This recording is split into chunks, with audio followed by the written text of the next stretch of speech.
can ask us about NFTs, DeFi, and DAOs, and you can just add Metaverse to that list if you like.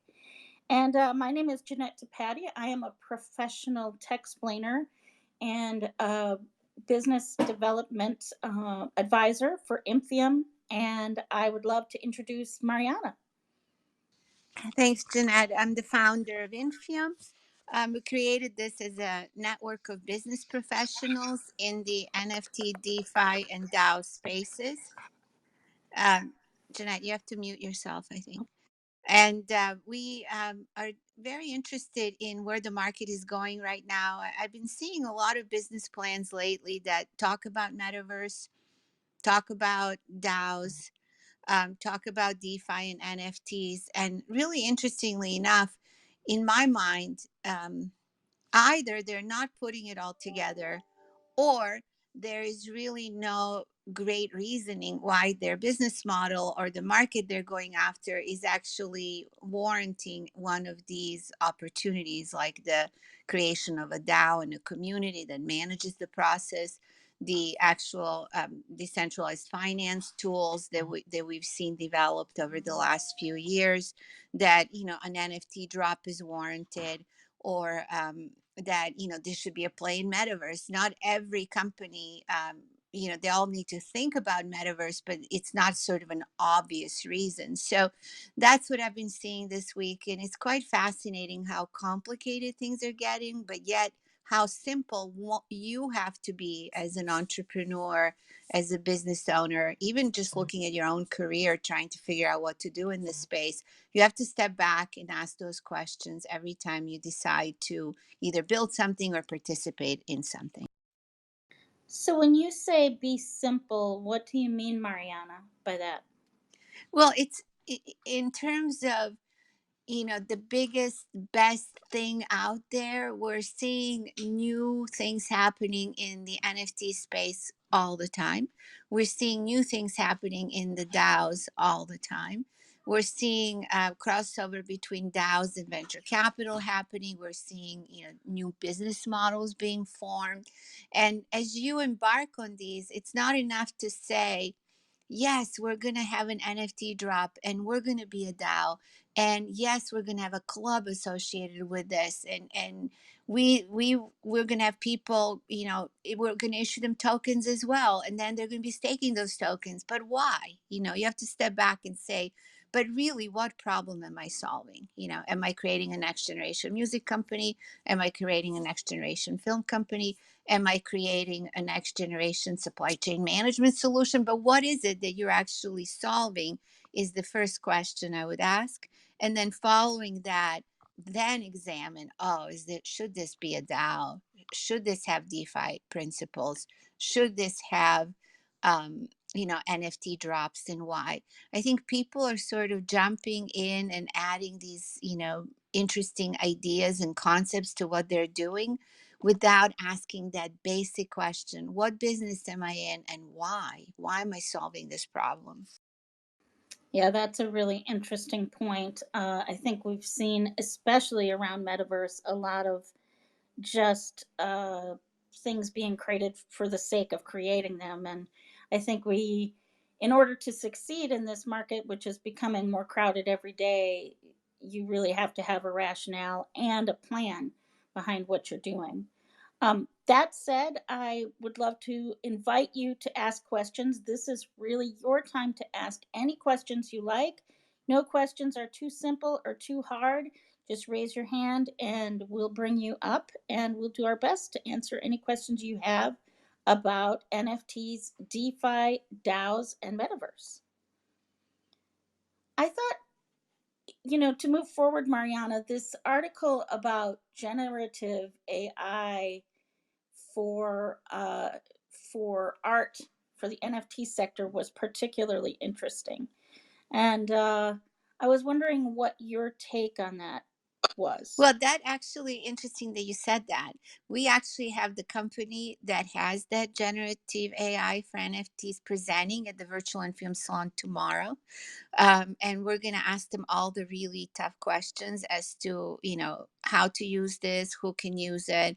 At the moment they just released, I think, two collections using basically using text to images AI, but I don't know more about it other than what Rachel wrote in that Rachel's really one of the top, I would say, crypto writers. If you see her articles, she does a lot of research. She talks to the CEOs and founders. She understands the market. She's written a bunch of articles way back when we did Elevate conferences. So when I saw that it was her article, I was really interested in it, and I contacted the company. And so we're going to have them tomorrow at the virtual Infiom Salon. If you click on this Infiom button, you can see Eventbrite invite for the salon, or if you just Google it, Infiom salon, just basically what you see there up on the screen on pinned here. You get our salons, they pop up on Google, top of search. So sign up for it tomorrow. It's on Zoom at 12:30. We're going to break it down. They built an AI that can take text into graphics, and they created beautiful collections that are museum worthy type collections with this text to graphical representation AI. There's so many issues. Does have they if you exhaust all the words in the world, does that mean you're done using that AI? um, there are issues like, can Jeanette and Mariana just go on there and put a few words like Infiom and other things and the explainer and all these other things, and what would they come up with in the graphical interpretation? So come tomorrow.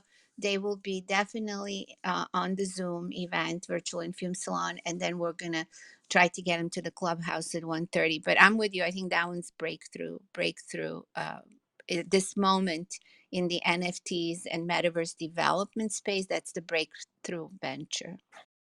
I know that there have been some other companies that have developed tools for creating generative art for NFT collections. So I saw at CES, I can't remember right now the name of it. I was just looking it up, but there was a company that developed a tool for having a group of parameters that are automatically changed, so that doesn't have to be done by hand. And I think that's one step in this process.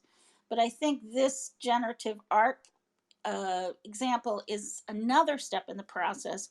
Something else I'm going to be really interested in finding out about is the movement towards using AI to change NFTs over time. So your NFT doesn't stay the same every day, it changes based on parameters that are fueled by AI. And I'm really curious to see how that's going to change the metaverse. And that was another one of our presenters. Actually, the presentation is on our YouTube channel. It's Koi Network, KOI. They created not just the ability to morph NFTs, from day to day, so that your flower opens up 7 days from now if you're watering it, your NFT flower, etc. But they also created like a layer protocol that this sits on top of. So they created a layered protocol, and then they created NFT marketplace, and then you have this generative NFT tool that allows you to mint these generative NFTs. It's KOI Network. Yeah, I'm with you. That's another good one. We had them present last year, and they also presented at the trading show with us in Chicago. That's one of the, I would say, top companies I've seen last year in terms of where this is going. Yeah, I remember that presentation. That was really great. And they've done some really remarkable things. I tried to get them to the Infinity Festival, but unfortunately, it was the same week as the big NFT conference in New York. So they were tied up. So I was wondering if anybody has any questions. Like I said, this is really your time to ask any questions, or even if you just want to comment on what we're talking about, that would be great. What other things have you seen in the DeFi and DAO space that have been heating up over the last couple of weeks, Mariana? Well, I just got a report from Pantera Capital. This is not even in the newsletter, it just came in today. And I love the research that Pantera Capital does. They're all, former institutional guys running this, with top tier research. And they're comparing the rally in 2017 with the rally that's happening now in the crypto market. And so Bitcoin peaked in 2017 at just shy of $20,000. It was 9,783.21. It's in their article. And, Bitcoin was such a big breakthrough, price at that time that it sort of created that altcoin market. And it's really amazing. They say how much everything else has changed since then. If you look at the graphic of the top 20 coins that peaked in 2017 bubble versus what's happening today, Bitcoin is the only constant in those, top 20 coins from back then. Everything else has changed. Only six are in both lists, and then the majority coins in the top 20 today don't even exist, the ones that were in 2017.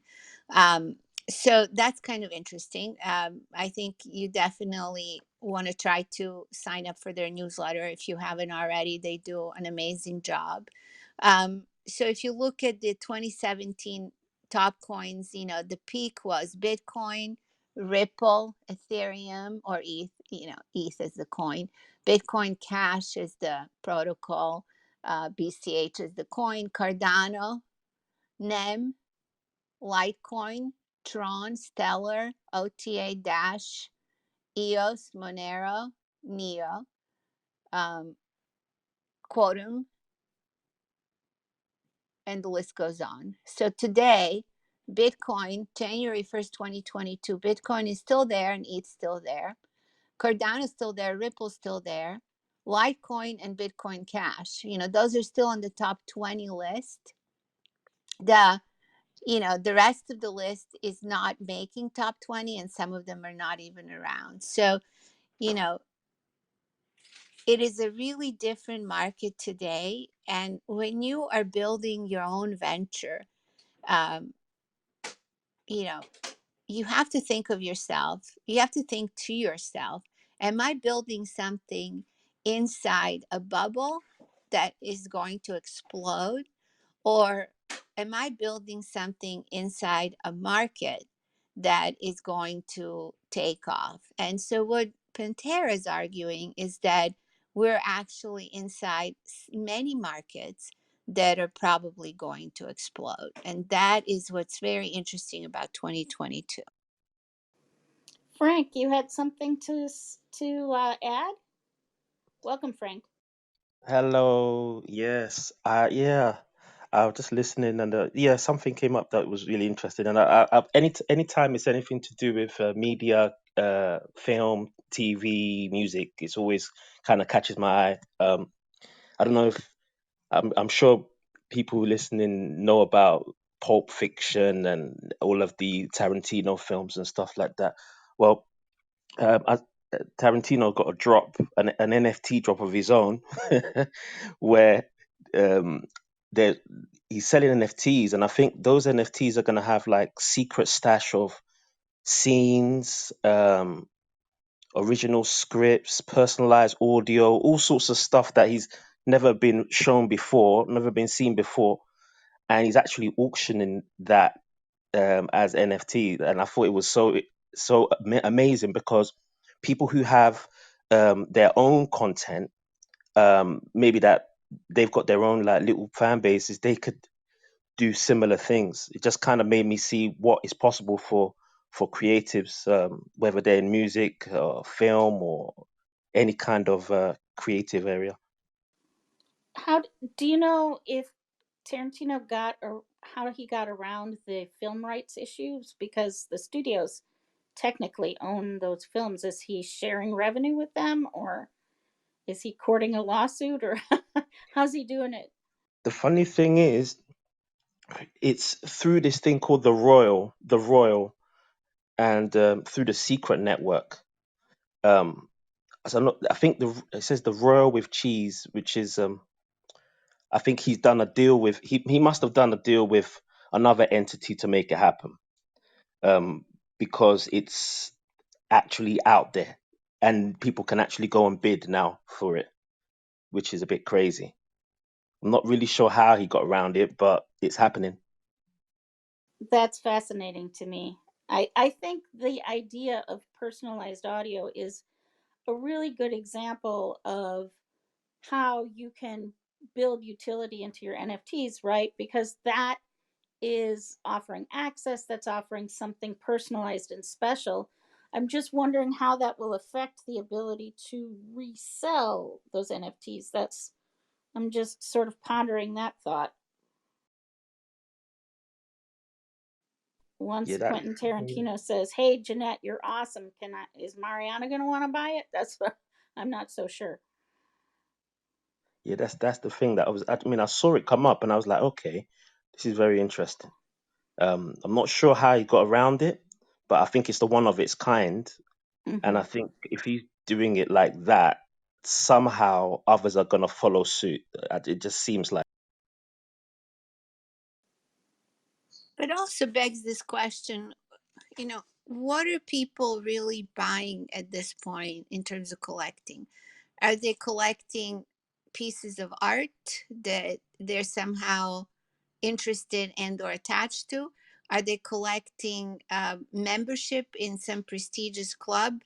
Or are they collecting FOMO for membership of being into the, crypto club of some sort? Like what's the real reason behind collecting? Yeah, or is it a flex, right? You put up on your Facebook page, "Hey, Quentin Tarantino said this to me." I think it can be any of those things, and I think the moment of just buying an NFT to buy an NFT, there are so many out there. I think that NFT creators really have to start thinking about tapping into something that people can be passionate about other than potentially making a lot of money. Yeah, I mean, I think especially things like social justice, the environment, things like that. I think what I've experienced recently is more brands are trying because they don't have as much budget due to COVID. They don't have as much budget to spend on advertising for their brands. They're trying to look for alternative ways to get to new audiences, and I think especially if brands are able to tap into what they really stand by in their business model, then they can actually launch NFTs that are suitable for those in that area. Um, so social justice, things like the environment, saving the planet, things like that. When people doing things for a certain reason, those NFTs actually build a real solid uh, a base of people. I think that's a really good point. And another thing that I'm seeing a lot with some of the people that I've been talking to is this notion that, well, we're going to build a DeFi project or a crypto project, and we're going to use the NFT as a marketing tool to sell the product. But it's kind of a chicken and egg thing, right? You really need to have that list of passionate people before even the NFT is going to go somewhere. I mean, if you're already a huge brand and you're going to issue a Kraft mac and cheese NFT, you probably have enough Kraft mac and cheese fans to make that go. But if you're a new brand, I'm a little puzzled about this trend that I've been seeing about, well, we'll just launch an NFT. And it's sort of like, well, we'll just put a video on YouTube and it'll go viral, right? Doesn't that seem a little similar to that idea that people had back in the day? Yeah, you can't really count on these NFTs, quote unquote, succeeding. Yet, if you are a brand and you look at the cost of launching an NFT collection, and or buying, a board ape even, it's, couple hundred thousand, few $100,000. It's really not that expensive for a branding exercise compared to like buying an ad on Super Bowl or, or something else they can do. So the bottom line is why not? Why wouldn't you give it a go? Yeah, I think if you're a major brand, that's definitely true. But I'm seeing this also with startups, and that's what's puzzling to me. I think the marketing of these of the marketing of any product, whether it's a digital or physical product, I think it needs to be looked at the same way. If you can build a list of people who are interested in what it is that you have, even before your NFT launches, then you can tap into that list when the NFT launches by just sending an email to all of the people in that list. Um, then the problem is when you don't have a marketing plan to get those NFTs out, just like any product, and you just expect FOMO or it to go viral. If you're just expecting it to go viral, which obviously is not, it's not a given that it's going to happen. Shiva, I'd like to welcome you to the stage and see if you had any questions or comments. Yeah, thank you, Janet. Would love to. Can you hear me? I don't know if I'm audible. Yep, if you could speak up a little, that would be great. Let me turn off my AirPods. 1 second. Can you hear me now? Is it better? Better. All right. Okay. My question is like, so I'm like a digital artist. You can go to my LinkedIn or Twitter profile, as part of the Clubhouse profile. But my question is like, there's two things, right? There's the artist side of it, and there's the utility side of it, which people talk about, right? How important is the utility? If the art really makes sense, and you're as an investor want to invest in the art, you really don't care about the utility because you're buying into the artist and the vision of the artist, right? In terms of what they're creating. So my question is like, would you really price your purchase into the utility, or would you just go by the artist and the art which they're creating? Whether it is fine art or digital art, it shouldn't matter. But yeah, you can look up my Twitter handle to see the kind of art I can create on. I'm a technology guy, so I do most of the art on generative art, but that's about it. Yeah. I think as an artist, you don't necessarily have to put utility into your NFT, but it's not a bad idea to allow your some of your NFTs to give members special access, whether it's an art show, whether it's an a personalized email or something that allows your audience to connect with you more directly. That's what my gut is saying. What do you think, Mariana and Frank? I think yes. I think that the when you have if you added utility to the NFT, what happens is that in my opinion, you give it more value. In the in you give it more value. Then that NFT, just like Jeanette said, can be like a membership to a virtual world. It can be a membership to an actual event that you have coming up. It can be access to a special NFT drop that another NFT drop that you'll have. There's many different creative ways that you can do it. Um, it's just about being unique in the way that you present it. I'm trying to find some stats on the global art market, and Statista, which is one of the top statistical analysis companies. I think it's out of the UK. They publish a report on the global art market, and so the global art market value is 50 billion last year, which in 2020 actually, and dropping 14 billion over the previous year. And these are just the services, articles, and works of art commonly associated with the arts and culture sector. But the actual sales, the transactions worldwide, were only 31.4 million. Okay. There were 25 billion NFT sales in 2021. So a market that's usually about 30 million in volume worldwide versus a $25 billion market is beyond art. Art is just a subset of it. So yes, some people are buying art and art related NFTs. But if those are the same people that spent 30 million before, let's say it even quadruples, people who spend 120 million on art, it's still a small subset of why there's 25 billion of NFT sales. It's much bigger than the art market. Does that answer your question, Shiva?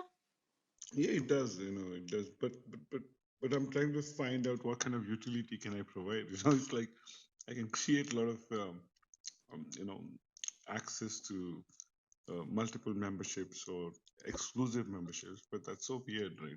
I don't know how to position it, or I'm not being creative on the membership side of it, but on the art side of it, I can be creative. So it's Oh, like a 22.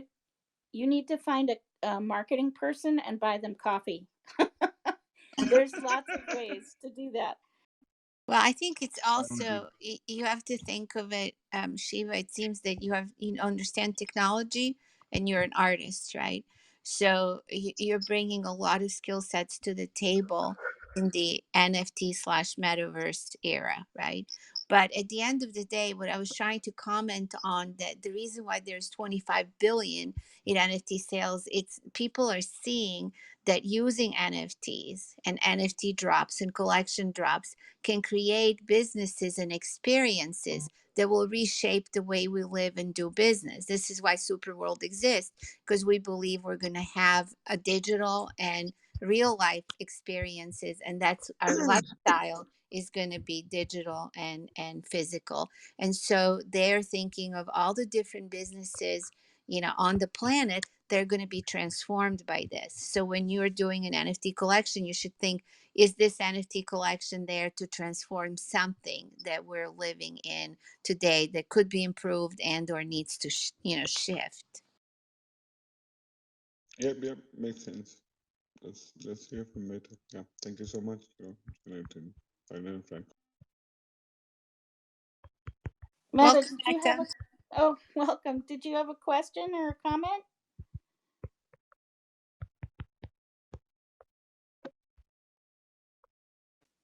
Meta, I don't think we're hearing you very Hi. well. Yeah, hi. Hi. How can we help? Yeah, I was checking. I see the website Infiom.com. So is it your website? Yes, Infiom.com? that's our company, Mecca. Okay. Actually, I am asking you your NFT DeFi DAOs about that. So DAOs or DAO, which one is the most common term? Plural or singular? Suppose a website, you are making a website, which one? I gave you two options, like DAO, uh, DAOs.com or DAO.co. Which one you will prefer? I don't think we need a DAO. I don't think we need a website with a DAO in it. Is that what you're selling? Is website names? No, I'm asking which one was more popular because you write NFTs, DeFi, and DAOs. I don't know. I really don't know what, at the end of the day, history has shown that buying URLs is like not really that great of a business at the end of the day, because there will be another extension. Like there's a dot crypto, there's dot io, there's dot co, so I don't really know which one you would pick. It doesn't really, it's kind of irrelevant. I think that the URL itself, it should be explanatory, but it's not something that's going to drive traffic, if that's what you're asking. Okay, but if for a DAO, suppose a DAO platform, you have to buy or you have to acquire a good name for the website, right? Like OpenSea.io or Rarible.com, something like that.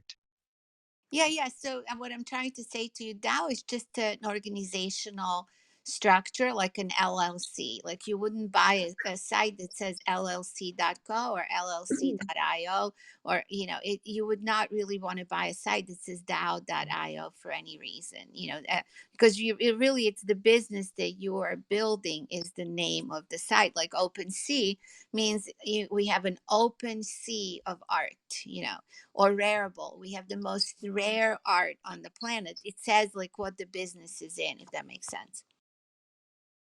Okay, so you like brandable names, not the Yes. NFT.com type Yeah, name. so the brands, but and it's hard. Like, let's say if you're aggregating websites, or URLs as your business. I'm trying to say it's not such a great business because you can't really predict where the market's going to go and what name do people want to actually name their sites. So But did you know that numerous people are actually buying eighth dot website, like recently eighth dot club, eighth dot cm, eighth dot co, like this? Why they are buying this? I don't know, maybe like they're trying to fake people into buying, fake NFTs. I don't know, I don't know why would people do that. Okay. Thank you for your question, Meta. Um, Welcome. moving on. Uh, Mariana, we had another thing in our newsletter today, or on Sunday, sorry, about, I'm just pulling it up right here, about the DAO Alliance, about DeFi Alliance becomes Alliance DAO. And I'm wondering if you can talk about the relevance of that move, why that's so important. Well, I think back to that report I was just reading, and commenting on about from Pantera Capital. They're looking at what's happened with the market in 2022, 5 years after the 2017 bubble, because a lot of people are comparing what's happening with NFTs and DeFi as another bubble, like a 2017, which these guys are arguing it isn't. So the one most important thing is that there was a massive shift in 2022 from highly speculative, mainly non-functioning tokens having half of the total market cap in 2017. And I remember working on the charts back when I was running Bid Angels, that we're looking at who launched, when they launched, and how much they raised. And there were some multi-billion-dollar valuations with some of the ICO raises in 2017. And some of those tokens captured you know about a half of the market cap. That was an interesting point. However, uh, and today, the market, Bitcoin, today the market's mostly, Bitcoin and Ethereum, which have proven to be highly functioning chains. The other 5,000, non-Bitcoin and Ethereum chains were only 16%. Okay. So that was the shift towards stability, and finding out that these two chains, and you have a lot of clubhouse discussions, Bitcoin versus Ethereum, and Bitcoin versus everything else, and people who are saying Ethereum sort of taking over because DeFi and NFTs launched on Ethereum. But that kind of happened. People went into the proven chains and started building real businesses, and not just businesses, but we're seeing real verticals being built on Ethereum, i.e., DeFi and DAO. So that's the biggest shift. When DeFi came on, Bitcoin was back at 40%. The Ethereum share increased to 20%, but a totally new mix of very interesting coins like Solana and Terra Luna and Polkadot and Uniswap and Near have proven that the value of the DeFi companies coming on board in 2020, they were collectively worth 40% of the market, and that made sense. So I think what Pantera is arguing is that altcoins in the 2017 bubble that comprised 50% of the market were sort of the early entrants that needed to prove quite a bit. Where once DeFi came around, we were really creating a market vertical. And so to have a DeFi alliance, with all the players in it, we know that DeFi, more so than NFTs, is really pushing the envelope on regulation, right? So to have an alliance of companies that are all building real value, real businesses, real market vertical, work together to solve the regulatory issues and to move this thing forward, that's really a beginning of a big market opportunity. It is not a bubble. That's why I think that's such an important article, why I added it in. I No, think that's that's a really good. really good point. Go ahead, Frank.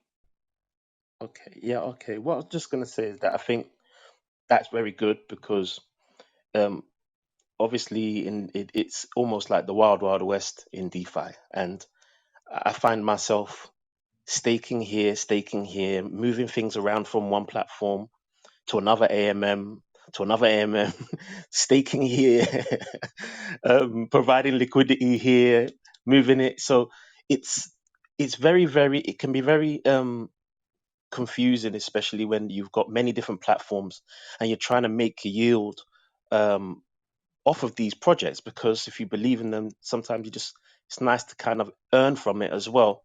So if like these alliances are trying to solidify like the rules within DeFi and make it more solid, so that there's less people being rug pulled and there's more people believing in it, then obviously those coins that people are holding will definitely rise, and people will make a lot of gains off of their holdings, which is what we want in the end in DeFi.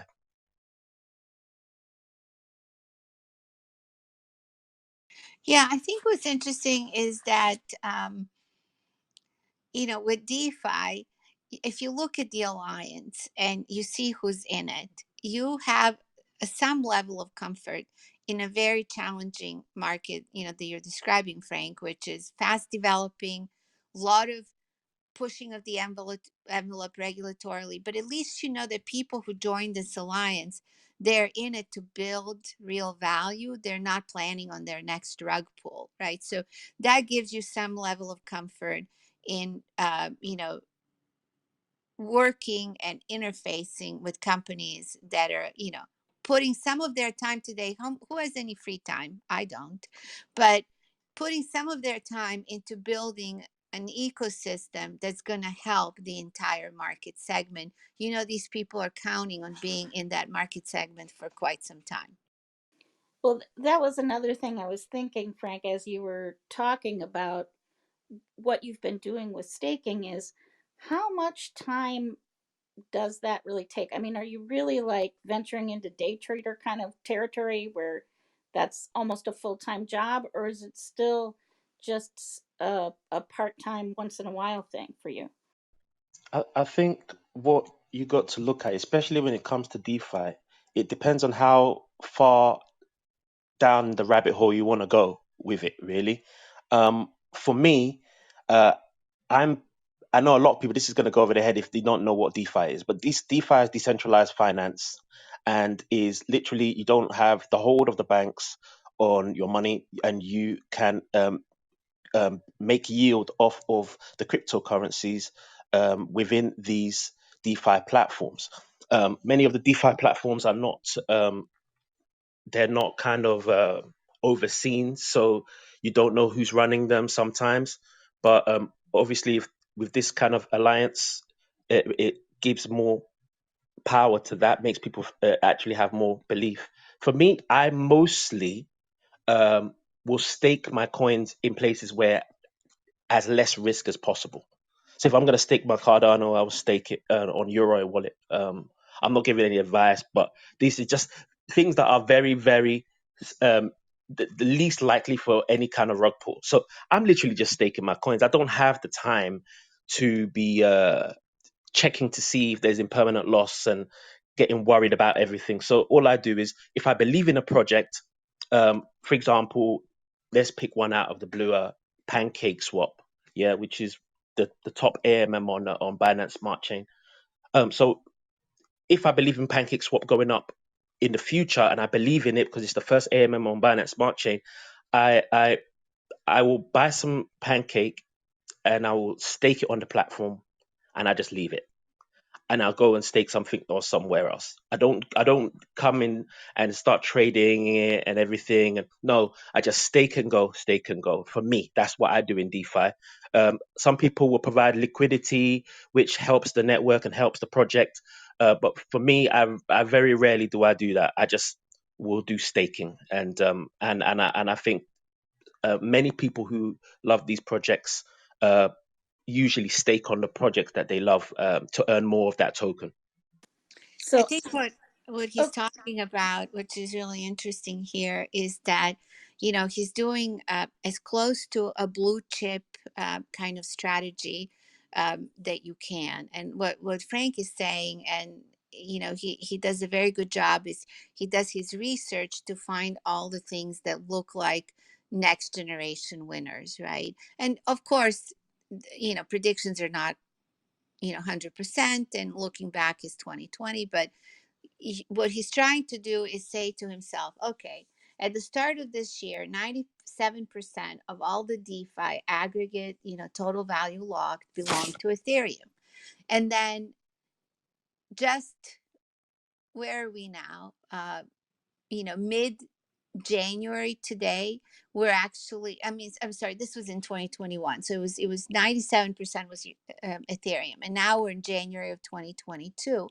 And so today, Ethereum possesses only about 63% of total value lock. So what's happened in 2021, something like Solana, took off because they created they created a network that was competing with Ethereum and created DeFi projects on it, NFT projects, et cetera, et cetera. And if you talk to Bitcoin is King, he can tell you all about Solana because he's been working on it, from day one. But they went from 0.22 cents, trading in April of 2020 to $260 in November of 2021.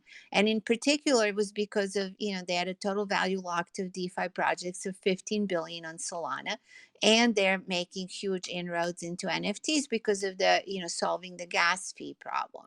So you're going to see companies like Solana, like Algorand's of the world, like Nears of the world, that are Auroras, etc., that are developing in the space. Within months, you're going to hear about these companies, and they're going to go, within a year from 20 cents to $260. These huge ROIs. That's because people are betting on them to become a blue chip player in the space. Very, very. That's it. Exactly that. So for what I say to anybody who's interested and says, "Oh, I want to get into DeFi, but I don't know where to start. I haven't got a clue." I always say, um, "What are you passionate about?" If you can find a project that you're passionate about, and you believe in that project, then if the project if the project does well and you are in that platform staking it, then you're going to be happy. But even if you're left with those tokens, you're still going to be okay because you believe in the long term aspect of that company. It's just like Tesla or Apple or Facebook or any of them. If you were to buy stocks, if you had stocks of those um, maybe years back, you believe in it and you believe in it long term, you would have held it up until now and be in huge profit. And that's how I see any of these projects. Even some of them are like 1 cent or 2 cent. I don't go for any FOMO based projects. They always have to be something that has a long term utility or something that I believe in. And then I don't mind having some of those tokens and staking on them on the platform. Um, Obviously, managing risk at all times. thanks, Frank. I'm not sure if I'm pronouncing this correctly. Aesthete, or aesthete. Did you have a question or a comment? Oh, well, it's it. Actually, I just have a question. Um, it might sound silly. Actually, I'm new to this whole crypto thing. I came to this NFT and like I was able to sell. some of my artworks, and I just had this doubt. Like, I'm totally new to cryptos. That's why I'm asking this. So if I'm having a 10 either, like, if I am, I heard about this farming thing and all, but if I'm using this in some like a crypto exchange, how can I earn more, like in a long-term goal? Like, could you suggest me some ways to like increase that cryptocurrency that I'm having? I'm not entirely sure I understood the question. Would you mind asking again and turning the music off? It'll make it a little easier, I think, for us to hear you. Okay, is it fine now? Yeah, that's better. Yeah, actually, I was asking if currently I'm having some 10 Ether. So if I'm keeping it in some crypto exchange or something, like I have totally zero knowledge about cryptos much. So how can I increase that value of my cryptocurrency? I heard about this farming thing and all from my friends, but I don't know much about it. So is there any way that I could, increase the value of my crypto? Not value, I mean the amount which I'm having by staking or something like that. Could you suggest me some way? Yeah, Frank, would you mind explaining what staking is? Because I think that would probably help in this scenario. Of course, I can do that. So so that I don't go too technical. They when somebody stakes their coins, you lock those coins up in order to earn a staking reward. Okay, and now the more that is staked, the more that the network is kept safe and is protected by the amount of stakers. There's also something called proof of work. That's Bitcoin and Ethereum are currently in proof of work where there's miners that will mine to protect the network and to mine for new coins. Okay, so that's that. Staking, you want to improve or increase your crypto. I can't give financial advice or anything like that. But when it comes to staking, like I said, anything that you stake, make sure that you believe in the project and you're not staking just for the sake of 1,000% return, because that's not realistic. And what's going to happen is, um, if anything happens to that platform, you will lose everything. So I believe in being very, very, very conservative and managing your risk in any kind of DeFi, because it is the wild, wild west. And if you're not careful, you will lose all of your money. So if I were you, just be very careful, pick projects that you believe in. A lot of the time, if you have a hardware wallet like something like a Ledger or Trezor, a lot of the projects that you can stake directly from your hardware wallet, those are very much low hanging fruits, but obviously they're not attractive to people that want 1,000% returns. I'm happy with 5%. I'm happy with 9%, 10% returns on my yield.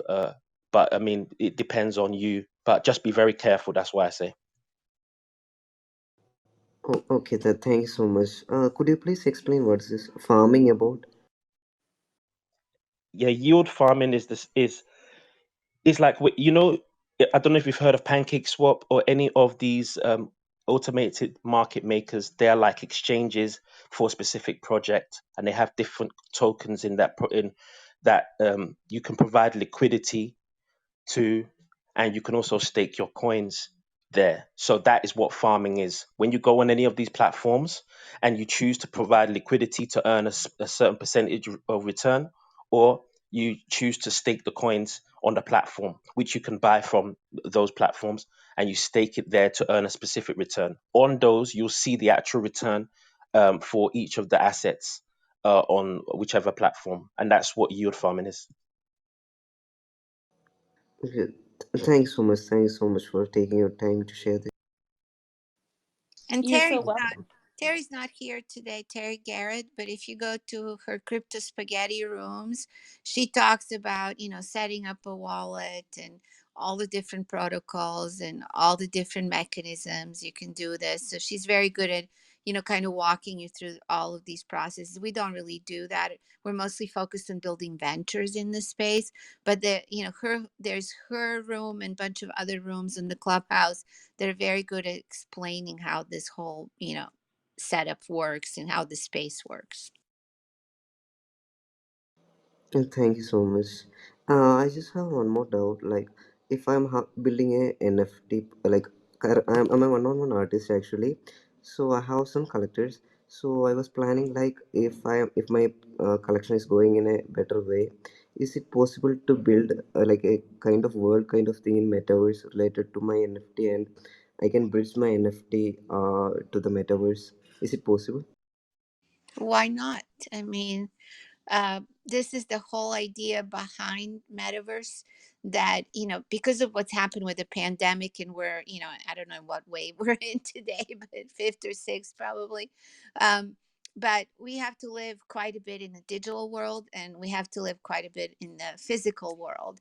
And so NFTs are obviously digital assets, right? So they're very portable and usable in digital worlds, which is what kind of metaverse is. At the end of the day, it's the cross between real and digital world, or hybrid world, or you know um, so why wouldn't you be able to port that over? You have to think through the business models for your NFTs, that and your NFT collection, or the business that you're creating with NFTs right now, and why do they actually make sense in the metaverse? Like, what would they do in the metaverse that they're not doing today, and what kind of function could they have in the metaverse that is not being discussed today? So those are the questions you should ask yourself as you build your business. I think too another way to look at it is it's sort of a chicken and egg thing as well, right? If you create a virtual world, say, with your artwork, you can use your NFT, you can create utility in your NFT by using it as an entry ticket to that space. However, you may find that it's better to use that space as a tool to generate desire for your NFT. So, like Mariana said, you really have to think through the business model. Where are your customers? What's going to get them excited? What's going to entice them to participate with you in some way? Because ultimately, the value's in the community. Okay, thank you so much.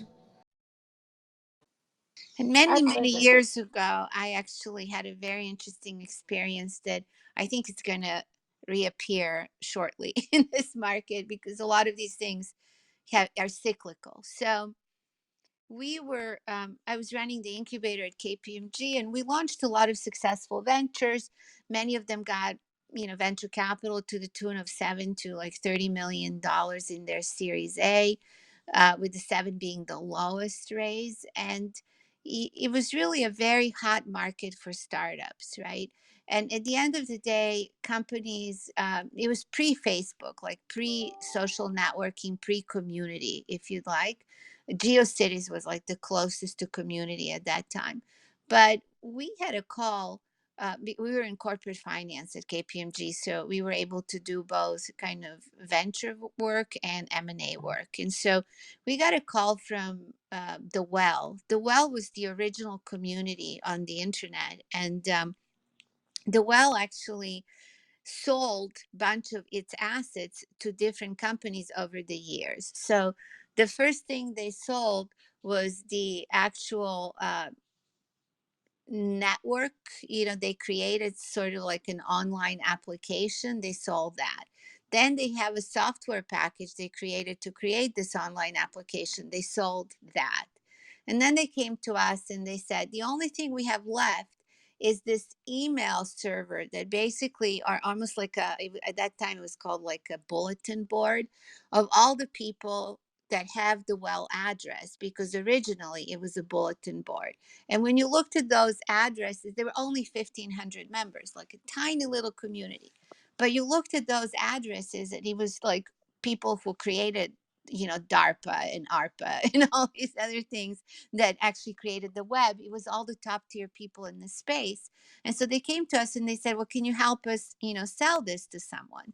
And we took on the challenge, even though it was just this little bulletin board with 1,500 people exchanging emails and nothing else, in terms of a company.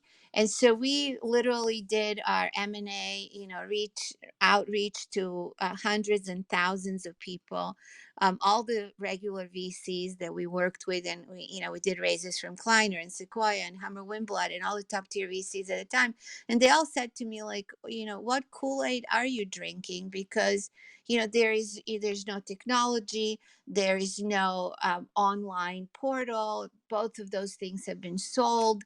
You just have some people talking to each other.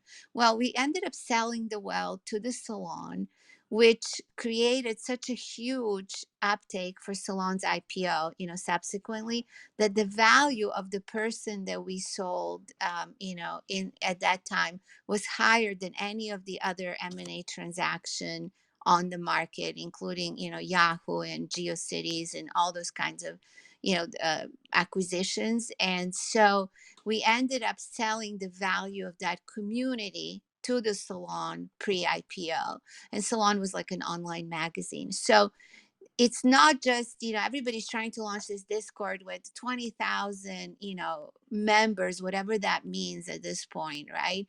Who are going to get their NFT drop. And this NFT drop is then going to magically create a membership into this super exclusive community. But at the end of the day, it's the quality of the members in that community that can create something. And it's the quality of the interaction between the members that will be valuable as an asset as this thing develops. So just kind of something to think about as you're creating these communities. Yeah, that's something Carlos talks about a lot. He's not here today, but it's not so much how many people are in the community that he looks at when he's evaluating an NFT. It's how active are the people in the community? How much time are they spending talking to each other? And do they have good engagement? And are people passionate about the project? Because he always says that's a strong indicator to him that the NFT will do well. And who are these people? Like if you have Terry and and Chris, Bitcoin is king in your community, or Adrian, that they're worth, many, many, many multiples of members, because their commitment to that community and the work that I've seen Terry do in person and online for, Crypto Pills, and what they're doing for their new projects that are being launched that will showcase next month at Infiom. That is a 24/7 commitment, and they have a huge following for a good reason, because they help so many people on the ClubHouse. That is extremely important too. Who are these people and what are they about? How they want to build that ecosystem that you're building. I think that's a really good point, Mariana. I think we are about ready to wrap it up today. Mariana, can you once again give us a preview of what's going to be in the salon tomorrow? Yeah, very interestingly enough, we have a project that has created an AI solution on how to create art from text. They launched subsequently an NFT generator out of this, which I think is just next generation. I think the AI tools are going to be used to generate things, to manage things, to pay people in the community, and to ultimately manage the DAOs. And we have a presentation about that coming on in February as well. So I think this is one of the first breakthrough moments that we're seeing in the space, is this sort of AI powered solutions for the creation of these DeFi DAO, NFTs, and metaverse projects. And the second group is by one of our favorite VCs. So we're seeing, hardcore technology VCs that are only interested in sort of layer one, layer two, and some sort of primitive build outs, that are actually now participating in NFT drops. So I thought that was remarkable, showing that the market is kind of converging. We're going to see convergence of all these things we talk about every week. So join us tomorrow 1:30 to hear sort of the best kind of samples of more things to come in 2022. And then we have a clubhouse discussion at 1:30. Thanks so much. And our URL is at the top. Just go to infium.com. All you have to do is join the mailing list, and we will keep you up to date about all of the latest things that are happening in our Zoom and Clubhouse formats. And you'll get access to our fabulous newsletter every Sunday night. You can have a quick download of what happened during the week. And as always, we appreciate you spending time with us. Thank you, Mariana and Frank, so much for being here with us. Thank you, Jeanette. Thank you, Frank. Thank you, everyone, for joining us.